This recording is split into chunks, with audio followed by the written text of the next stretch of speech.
Hello and welcome to this quick video going through the settings in both INAV and Betaflight for this thing here. This is obviously a set of Walksnail goggles and lots of you are flying it like me.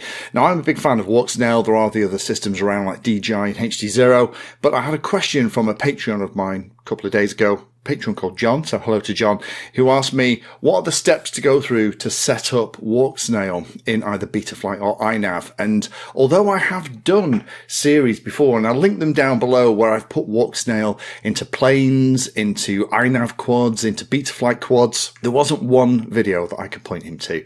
So I thought, okay, let me put both of these things in one place so it's easy to follow. Timecodes down below if you want to jump to the appropriate part.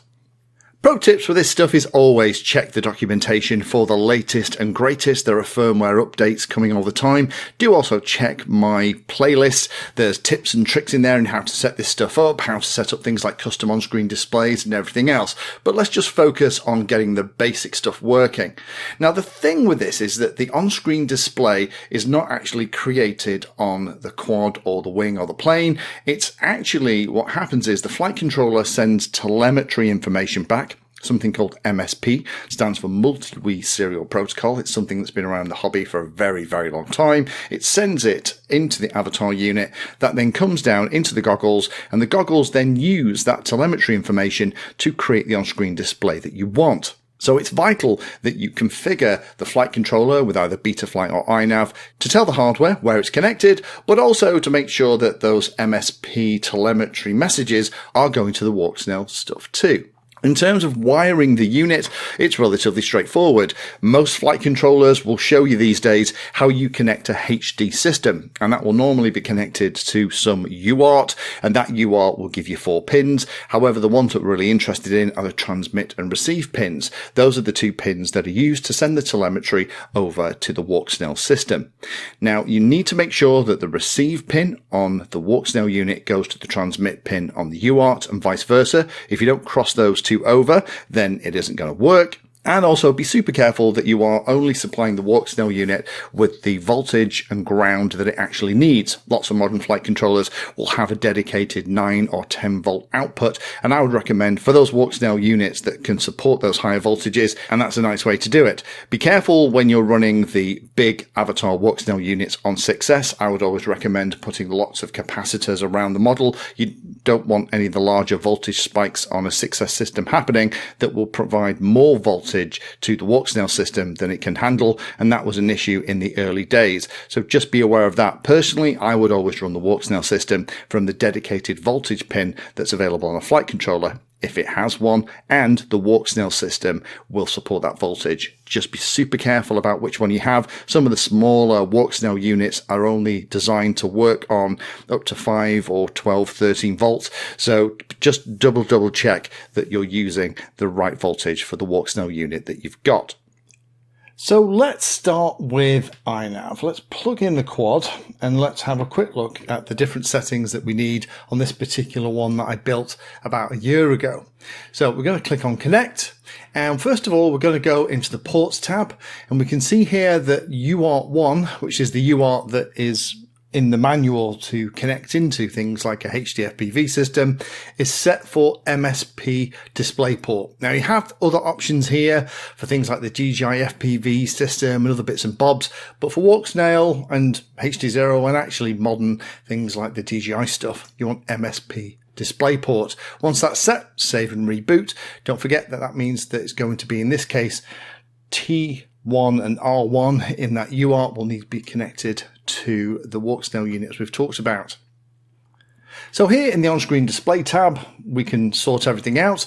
The only thing we need to do is tell it what kind of system we've got, whether it's HD0, DJI WTF, Avatar, or some of the old Betaflight 4.3 compatibility modes for the old DJI stuff. We want Avatar if it's going to be the Walksnail system.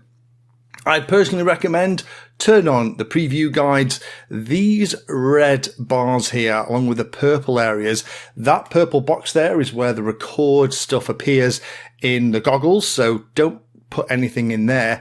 This is a really cute way of doing it.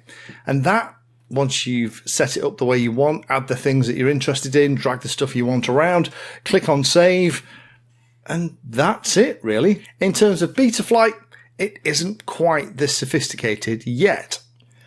So let's plug this other quad that I've got configured with Betaflight into the computer.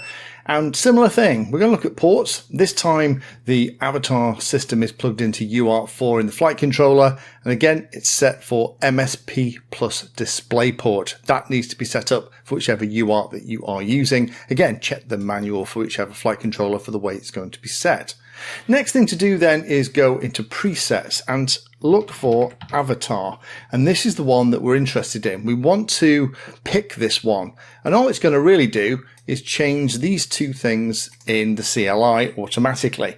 One is set the OSD DisplayPort device to be MSP, and the second set the VCD video system to be HD. And if we went into the CLI, we'd see that both of those are set. You could just cut and paste them from here into the CLI, or you could just pick it from here. Either works great. Once that's done, then what we can do is go into the on-screen display tab. And in here, what we need to do is make sure that HD is selected over here. And then we can, again, just as before, we can drag everything around. With those couple of things set, then we should be set. Again, this is only for Betaflight 4.4 and later. If it's before then you need to do a couple of other different things in ports, but you can see here that it's a bit simpler layout. I know, for example, that is going to be where the record icons are, trying to avoid the bottom row where the information status panel is for Walksnail. Again, it's not quite as sophisticated as INAV, but it's definitely playing catch up, because until 4.4, the ports tab, for example, didn't have things like MSP DisplayPort.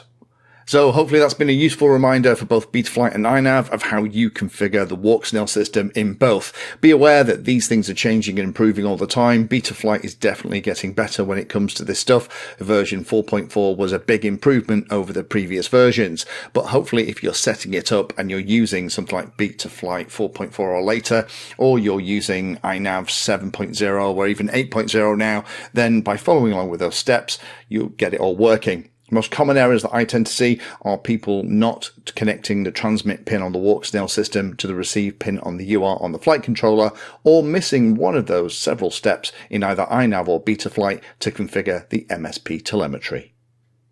Thank you for watching my video. Check out the playlist, and adding Pedantry 360 to your search terms will help you find my content. If you haven't done so already, please hit the like and subscribe button. It helps a lot.